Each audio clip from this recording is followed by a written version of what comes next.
They're kind of cartoon animals, really. Because he's kind of guarding that carcass, isn't he? He is. He's got, it looks like he's got the chest open. Oh, I can't see that very well.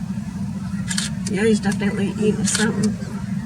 He's pulling feathers out where they keep getting stuck on his beak and he can't get them off.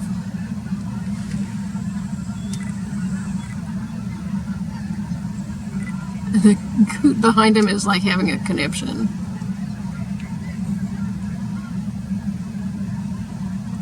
Is he going like that? Yeah.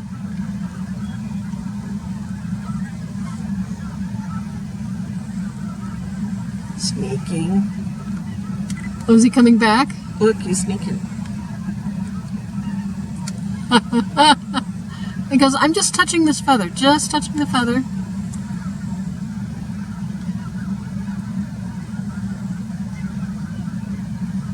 Look at him. He's sneaking.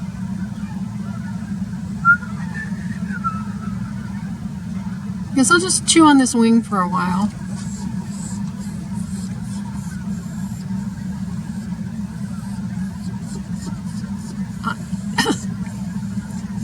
Okay, Esteban.